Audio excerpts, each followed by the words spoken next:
I'm Rear Admiral Thomas M. Dykers, retired. Submarines in wartime are relentless destroyers. The tragedy reenacted in this chapter of the Silent Service involves a heartbreaking miscarriage of intent.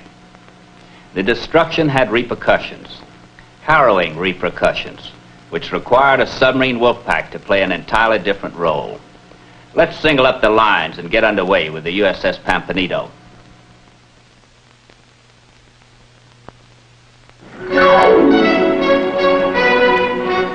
In Singapore, in the fall of 1944, the Japanese decided to move some British and Australian prisoners north to the home islands. Into the holds of the Rakuyu Maru went 1,350 of our unfortunate allies. Into another went some 750 of their fellow prisoners.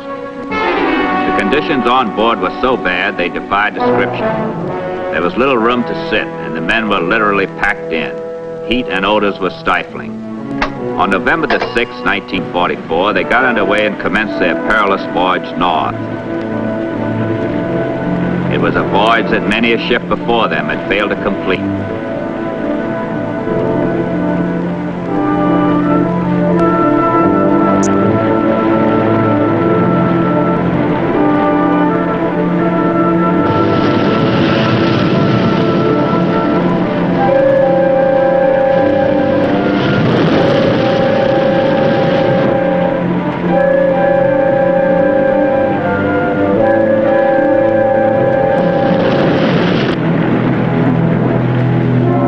United States submarines were roaming in wolf packs, such as Ben's Busters, headed by Lieutenant Commander Ben Oakley, skipper of the USS Growler. The pack was composed of Growler, Sea Lion, and Pampanito. Our story concerns the Pampanito, so let's meet her skipper, Lieutenant Commander P.E. Summers from Lexington, Tennessee, in the Naval Academy class of 1936. Down, school. Our executive officer was Lieutenant Commander L.L. Davis from Charlottesville, Virginia. His shipmates called him Jeff. The torpedo officer was Lieutenant Ted Swain from Mineola, New York. A key member of her crew was pharmacist mate first class M.L. Demas from Manchester, New Hampshire. Here then was the setup for the bitterest irony of any man in uniform: killing your own guys. Especially these guys who had already endured the hell of forced labor on a railroad, during which 20,000 prisoners were reported to have died.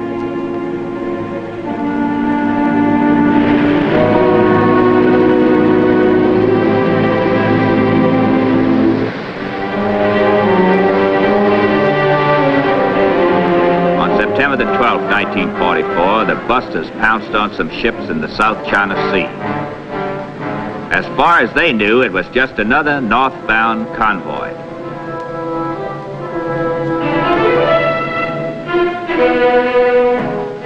All tubes ready, depth set, 10 feet.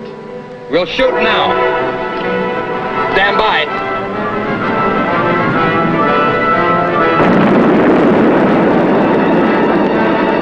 The sea lions just hit him.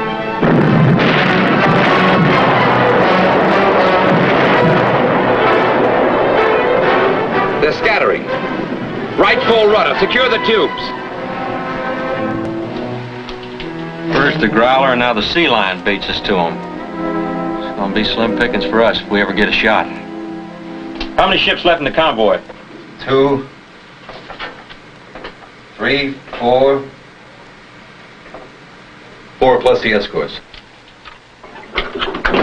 Steady on course 000. All ahead full. Steady 000, ahead full. The Buster's certainly living up to its name. Well, there's still 4 of them left. Can't we get an attack in? Yeah, I think so. We're running up ahead of them now. This business of getting ready to shoot and having somebody else snatch the target away is getting kind of stale. The biggest one's still up there, just waiting for us, Ted. I thought we were pretty fast on our feet, but we're sure in good company.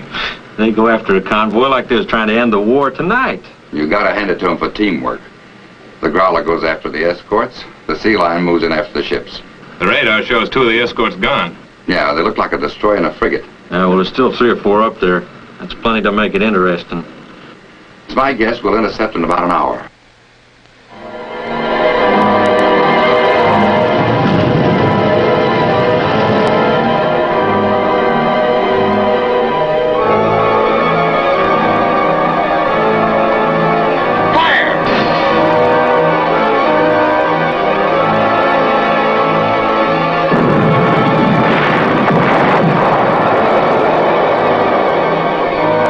Left full rudder. Stand by the stern tube. Left full rudder. Higher.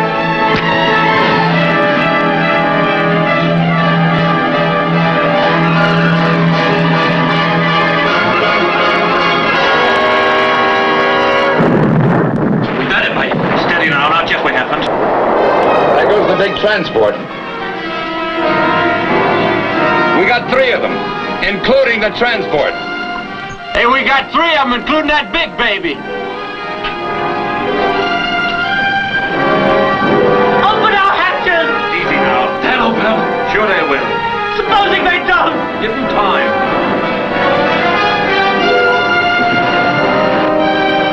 The escorts are headed this way. The escorts are headed this way. All ahead full. Head full.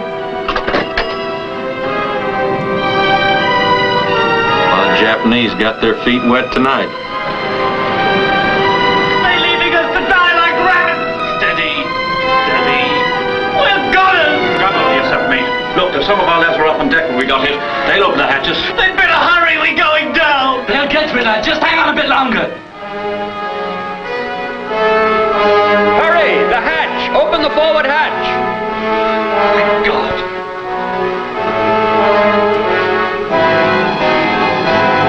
Open our hatch. Why don't you open our hatch? It's Campbell. John Campbell. We're coming, mate. Give me a hand.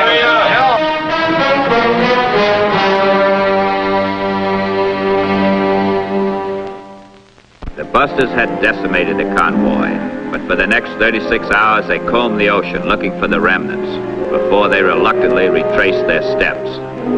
On September the 15th, 1944, 3 days after the attacks, the Pampanito was again passing through the area.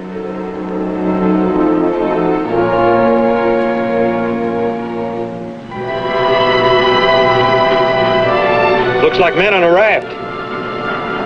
I hate to leave them, but we don't have space on here for survivors. Well, I don't feel bad about it. They sure wouldn't fish our people out of the water. Left full rudder. Left full rudder. Don't leave us, Yanks. Don't leave us. They're British or Aussies. Right full rudder. Steady on original course. Right full rudder, steady on original course. Send the rescue party on deck and make preparations to take about 10 men in the after torpedo room. Aye, sir. Deemers, you better be ready for anything. These people probably been in the water at least 3 days now. You think we put them there, Mr. Davis? I don't know, but somebody in the wolf pack did. I'll have a full medical kit on deck. Yeah, let me know if you need anything. Aye, sir. The rescue operation started.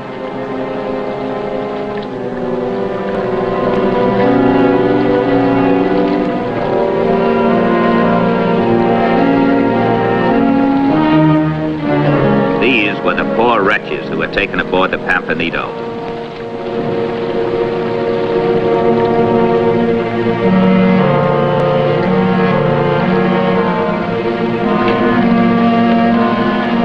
You could hardly call them men.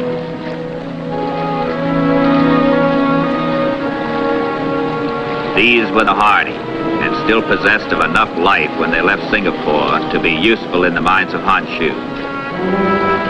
2,100 had been in the holds of ships in the convoy. They had been weakened by many ordeals, and after 3 days in the water, their condition was desperate. Good for you, Yanks. I knew you'd pick us up. I'm all right.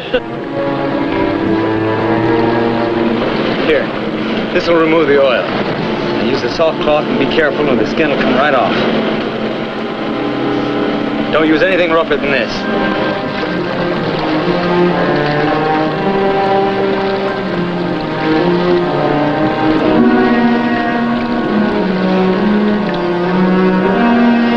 This man's in critical condition. Get him below decks as soon as he's cleaned up. Handle him carefully.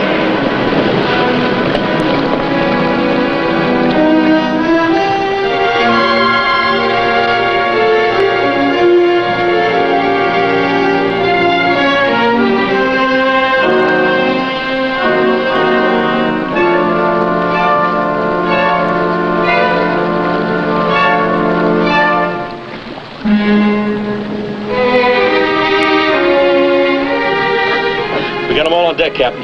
Nice going, Jeff. Keep your rescue crew on deck. There's plenty more out there. Right 20 degrees rudder, all ahead standard. Right 20 degrees rudder.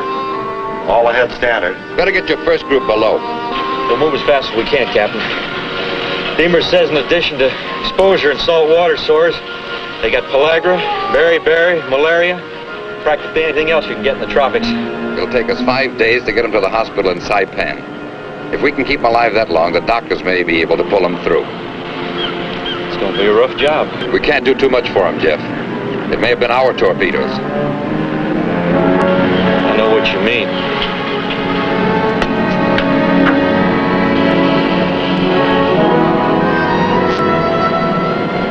Now here's a little water. Just suck on this gauze. Get these men below right away. There's lots more coming.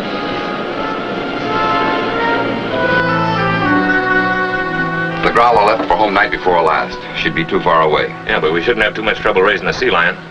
Let's try it. Buster 2. Buster 2. Buster 3 calling. Over. What's our position? 1838 north, 11102 east. Buster 3, this is Buster 2. Go ahead. Over. Many British and Australian survivors in water. Latitude 1838 north, 11102 east. Need earliest possible assistance. Repeat, earliest possible assistance. Over. Roger, Buster 3. This is Buster 2 saying roger and out. Get off a report to the force commander. We'll need all the help we can get. Aye, aye, sir. The Pampanito's stirring dispatch was received by the submarine force headquarters at Pearl Harbor, and urgent orders were sent to the Queenfish and the Barb on patrol around Formosa to assist in the rescue.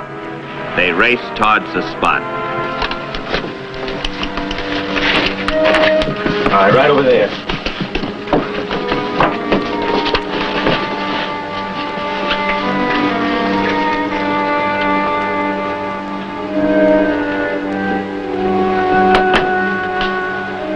How is he? He's almost gone. Maybe we can bring him around.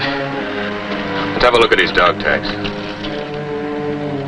John Campbell of the Gordon Highlanders. Do you need anything? Well, we have some penicillin, but not nearly enough. We're gonna need it badly. There's not much we can do about that now. I guess not. The narcotics in the captain's safe. We're gonna need them all. I'll get them.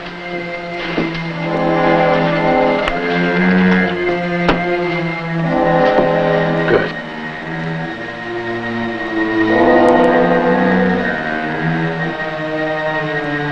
I'll need another one.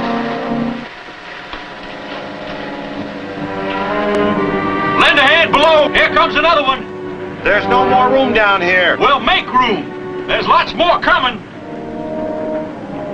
If we have to, we'll stand up all the way to Saipan. This one's ready to go below.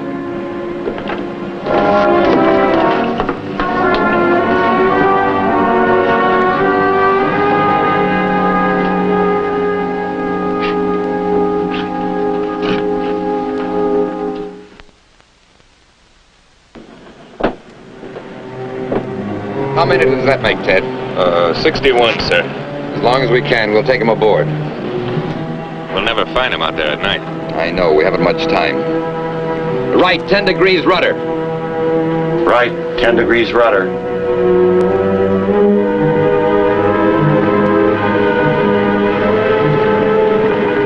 Before dark, the Pampanito took aboard 73 pitiful survivors. Hundreds were still in the water.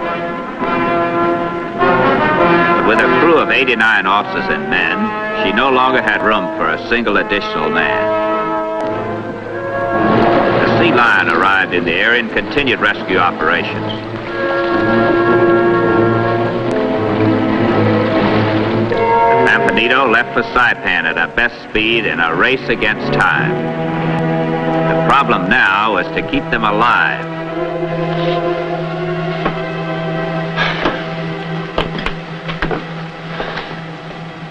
How are they, Deep? I don't know, Captain. Many's the time I wish I were a doctor.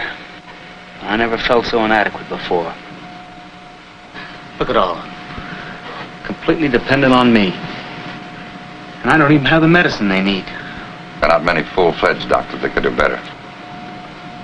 I've always thought you were the best pharmacist mate in the Navy. Thank you, sir.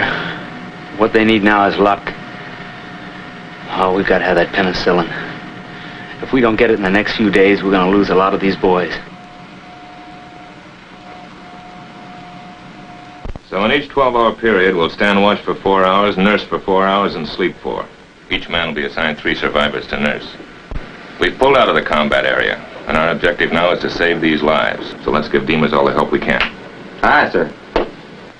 The men worked in shifts in a continuous nursing watch. They gave them water a little at a time, but often. Then a little soup in an effort to overcome their critical dehydration. They even donated their own clean clothes, and after 36 hours, the system set up by Demas and Lieutenant Swain commenced to pay dividends. Some were better, but others were worse. It was a grim fight for Demas. Possessing the only medical knowledge on board, he couldn't stop.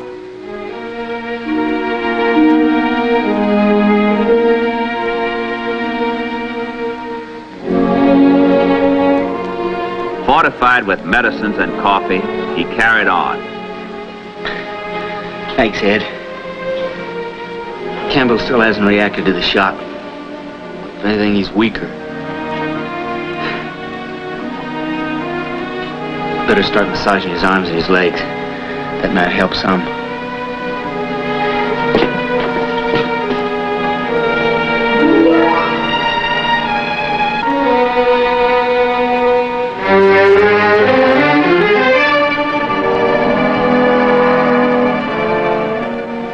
Request earliest practical medical assistance. Change practical to possible. Request earliest possible medical assistance, including penicillin for 73 men. Right. Send it out urgent priority, Ted. Aye, aye, sir. After all you've been through, we hate to feel responsible for making things worse. You needn't be, Lieutenant. All the way from Singapore, we were praying it would happen. All of us were. How'd you get out? They let some of the lads on deck for a few minutes of fresh air. When the torpedoes hit, they overpowered the guard and they released us. Johnny Campbell here was one of them. Did the destroyers pick anybody up? Just nips. Just nips.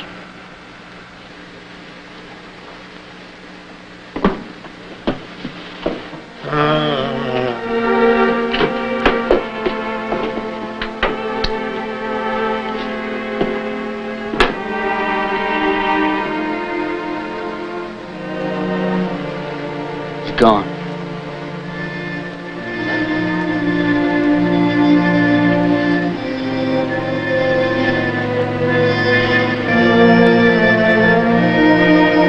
God bless you, Johnny. God bless you. And may the Lord rest his soul. Amen.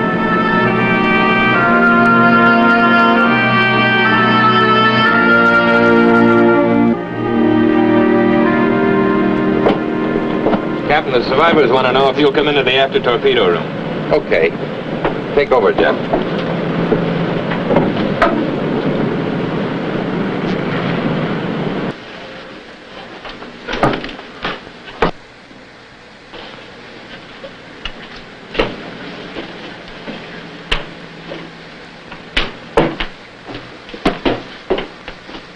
I've never made a speech before, but since the Almighty's given me a little more strength than the others, I'm going to try.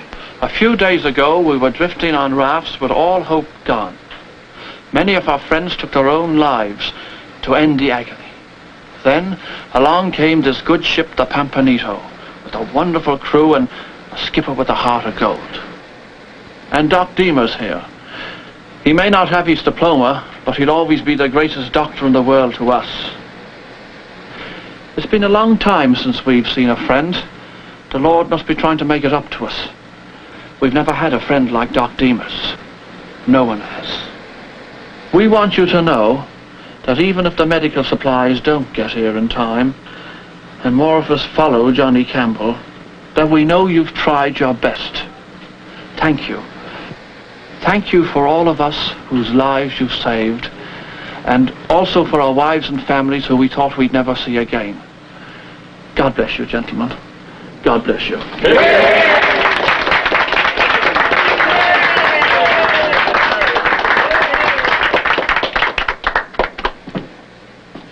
I've heard a lot of speeches, but never one to compare with that.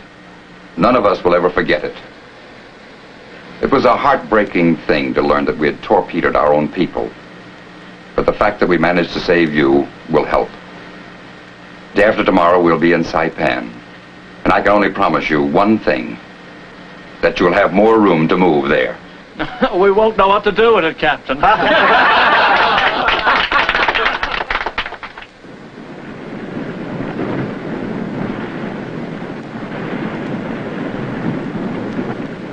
Captain, we've sighted a destroyer from Saipan. He's sending over a doctor and medical supplies. You all know what that means. He's a jolly good fellow, for he's a jolly good fellow, for he's a jolly good fellow, and nobody can deny.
I'll be back in a moment with our special guest.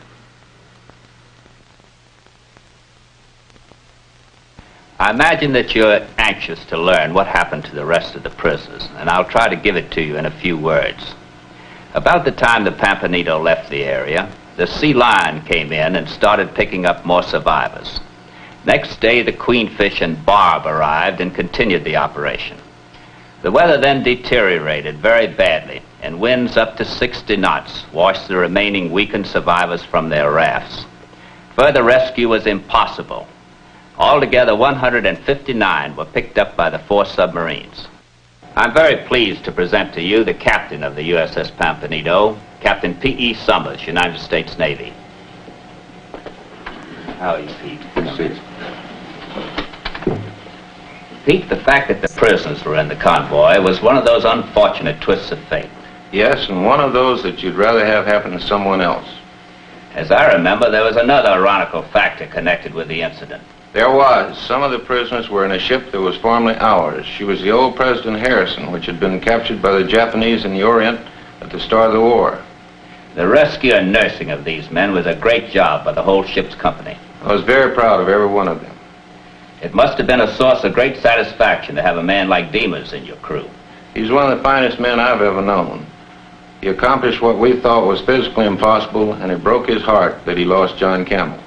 Pete, it's been a great privilege to have had you with us. Thank you, Ed. Thank you.